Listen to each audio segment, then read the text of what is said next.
নমস্কার বন্ধুরা, এই মুহূর্তে রয়েছে রাজ্যের সমস্ত কৃষকদের জন্য বিরাট বড় সুখবর।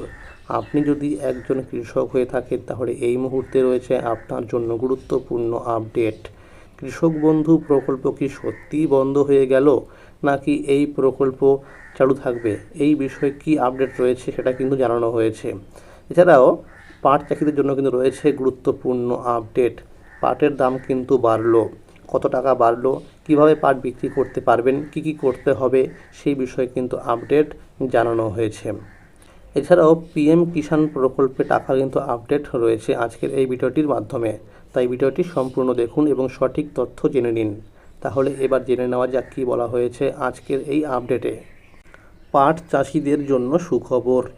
পাটের ন্যূনতম সহায়ক মূল্য এমএসপি গত বছরের তুলনায় কুইন্টাল প্রতি 275 টাকা বাড়িয়ে 5,925 টাকা TBD3 করল ভারত সরকার। 2026-27 অর্থবর্ষের ফসল বাছাইয়ের জন্য বিভিন্ন ধরনের গ্রেডের পাটের উপর ভিন্ন এমএসপি ঘোষণা করা হয়েছে। নতুন হারে কার্যকর হয়েছে 1 জুলাই। MSPTD-1 অর্থাৎ সবচেয়ে উন্নত মানের পাটের ক্ষেত্রে হবে 6,525 টাকা, TB2, TB4 ও 5 এর ক্ষেত্রে যথাক্রমে 6,325 ও 5,525 ও 5,325 টাকা। শুক্রবার প্রেস ক্লাবে jute corporation of India JCI তরফে সাংবাদিক সম্মেলনের মাধ্যমে এই তথ্য প্রকাশ করা হয়েছে। উপস্থিত ছিলেন deputy jute commissioner Neeraj Kulkarni, jute কর্পোরেশনের MD সঞ্জয় কুমার পানিগ্রাহী, GM কল্যাণ কুমার মজুমদার ও ন্যাশনাল জুট বোর্ডের সেক্রেটারি শশী ভূষণ। সাংবাদিক সম্মেলন থেকে জানানো হয়েছে, JCI ইতিমধ্যে পাট মিত্র নামের একটি মোবাইল অ্যাপ তৈরি করেছে।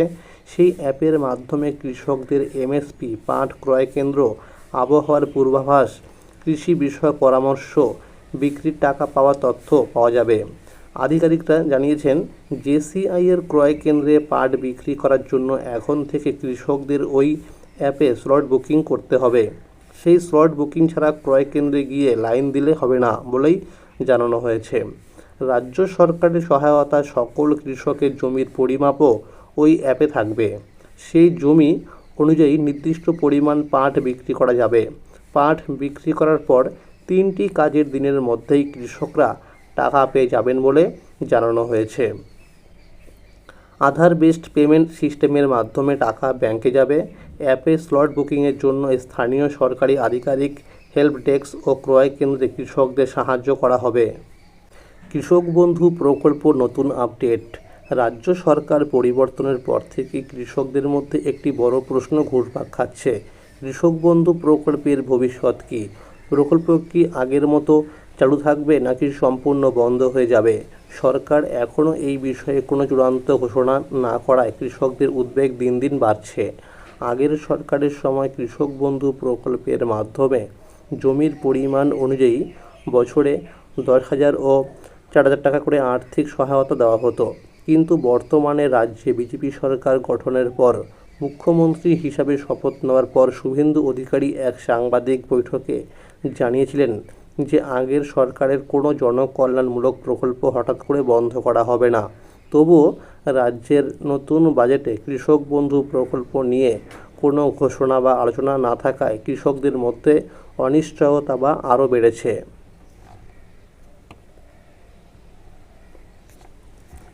এদিকে নতুন কৃষিমন্ত্রী দুধকুমার মণ্ডল জানিয়েছেন, কৃষক বন্ধু প্রকল্পে অতীতে ব্যাপক অনিয়ম ও দুর্নীতির অভিযোগ রয়েছে। যেমন একই জমির রেকর্ড দেখিয়ে বহু কৃষকরা টাকা পেয়েছেন, বা তারা কৃষক না হয়েও এই প্রকল্পের আর্থিক সহায়তা নিয়েছেন।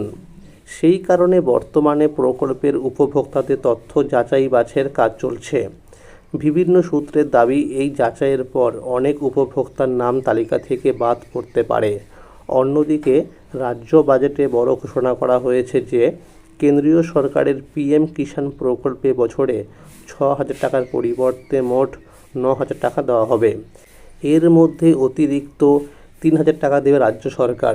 ফলে অনেকের প্রশ্ন, তাহলে কি ভবিষ্যতে কৃষক বন্ধু প্রকল্পের পরিবর্তে পিএম কিষাণ প্রকল্পকে বেশি গুরুত্ব দেওয়া হবে? সূত্রের খবর, আগামী 24তম কিস্তি থেকে কৃষকদেরকে 3,000 টাকা দেওয়া হবে। যেসব কৃষক আগে থেকেই পিএম কিষাণ প্রকল্পে সুবিধা পাচ্ছেন তাদের নতুন করে আবেদন করার প্রয়োজন হবে না। তবে যারা এতদিন শুধুমাত্র কৃষক বন্ধু প্রকল্পের সুবিধাই পেতেন এবং পিএম কিষাণের অন্তর্ভুক্ত নন, তাদের নতুন করে আবেদন করতে হবে। কিন্তু এখানে একটি বড় সমস্যা রয়েছে। পিএম কিষাণ প্রকল্পের নিয়ম অনুযায়ী 2019 সালের 1 ফেব্রুয়ারির আগে জমির রেকর্ড থাকতে হবে। এই শর্তের কারণে বহু কৃষক এখন আবেদন করতে পারছেন না এবং সরকারি সহায়তা পাওয়া নিয়েও অনিশ্চয়তায় রয়েছেন। এদিকে কৃষক বন্ধু প্রকল্পের সরকারি ওয়েবসাইট এখনও চালু রয়েছে। শুধু তাই নয়, সম্প্রতি সেখানে কিছু আপডেটও করা হয়েছে। তাই অনেক কৃষকের মনে প্রশ্ন উঠছে, যদি প্রকল্পটি সম্পূর্ণ বন্ধই হয়ে যায় তাহলে সরকারি ওয়েবসাইটে এখনও চালু রাখা হয়েছে কেন? যদিও সরকার এখনও পর্যন্ত এই বিষয়ে কোনো আনুষ্ঠানিক চূড়ান্ত ঘোষণা করেনি। অন্যদিকে আগের সরকারের বাংলা শস্য বীমা প্রকল্পে কৃষকদেরকে কোনো প্রিমিয়াম জমা দিতে হতো না। কিন্তু বর্তমানে সেই প্রকল্পের পরিবর্তে চালু হয়েছে প্রধানমন্ত্রী ফসল বীমা যোজনা। এই প্রকল্পের আওতায় মোট 16টি ফসল অন্তর্ভুক্ত করা হয়েছে। তবে এই প্রকল্পে সুবিধা পেতে হলে কৃষকদেরকে নির্ধারিত হারে প্রিমিয়াম জমা দিয়ে আবেদন করতে হবে। সব মিলিয়ে বলাই যায়, কৃষক বন্ধু প্রকল্পের ভবিষ্যৎ নিয়ে এখনও ধোঁয়াশা কাটেনি। সরকার আনুষ্ঠানিকভাবে কোনো সিদ্ধান্ত ঘোষণা না করা পর্যন্ত কৃষকদেরকে অপেক্ষা করতেই হবে। নতুন কোনো সরকারি নির্দেশিকা বা ঘোষণা প্রকাশ হলে সেটিই হবে এই বিষয়ে সবচেয়ে গুরুত্বপূর্ণ তথ্য। তাহলে এবার দেখে নেওয়া যাক যে কৃষক বন্ধু প্রকল্পের যে ওয়েবসাইট রয়েছে সেখানে এই মুহূর্তে স্ট্যাটাস চেক করলে কি দেখাচ্ছে। তো বন্ধুরা, আপনারা দেখতেই পাচ্ছেন এটি কিন্তু কৃষক বন্ধু প্রকল্পের ওয়েবসাইট kৃষকবন্ধু.wb.gov.in। এটি হলো সরকারি ওয়েবসাইট। এটা কিন্তু সব একই রয়েছে, শুধুমাত্র কিন্তু কিছু আপডেট করা হয়েছে ওয়েবসাইটটিকে। তো এই স্ট্যাটাস দেখার জন্য কিন্তু আপনাকে দেখুন লেখা রয়েছে নথিভুক্ত কৃষকের তথ্য, এখানে ক্লিক করতে হবে। এখানে ক্লিক করার পরে দেখবেন এরকম একটা কিন্তু পেজ ওপেন হয়ে আসবে। দেখুন লেখা রয়েছে কৃষক বন্ধু এবং দেখুন এর নিচে লেখা রয়েছে সিলেক্ট অপশান। তো এখান থেকে আপনাকে যে কোনো একটি আইডি কার্ড সিলেক্ট করতে হবে।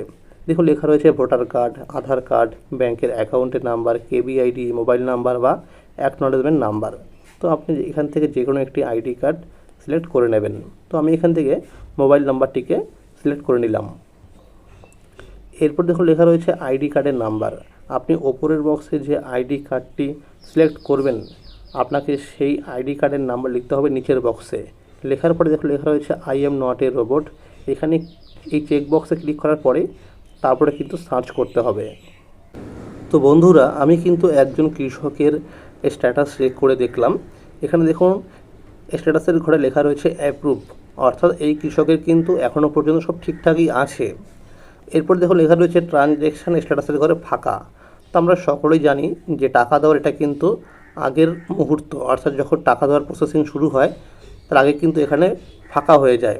তো এটা কিন্তু অনেক দিন ধরে রয়েছে। তো যখনই টাকা দেওয়ার প্রসেসিং শুরু হয়ে যাবে তখন এখানে কিন্তু প্রথমে আসবে এডিএ আপলোডেড, তারপরে আসবে ডিডিএ অ্যাপ্রুভ এবং তারপরে কিন্তু আসবে অ্যাকাউন্ট ভ্যালিড।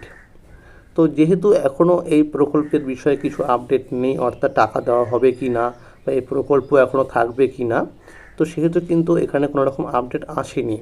তো যদি এখানে কোনো রকম আপডেট চলে আসে তখন মনে করবেন যে হয়তো এই প্রকল্পের মাধ্যমে টাকা দেওয়া হবে। আর মনে রাখবেন যে কৃষক বন্ধু প্রকল্পের যারা টাকা পেতেন তাদের কিন্তু যাচাই বাছাই শুরু হয়েছে, অর্থাৎ সেখানে কিন্তু অনেকের নাম বাদ যাবে। তো যাদের নাম বাদ যাবে হয়তো তখন স্ট্যাটাস চেক করলে হয়তো তখন দেখাবে যে ডিলিট ফার্মার বা রিজেক্টেড ফর্ম। তো আজকের এই ছিল আপডেট।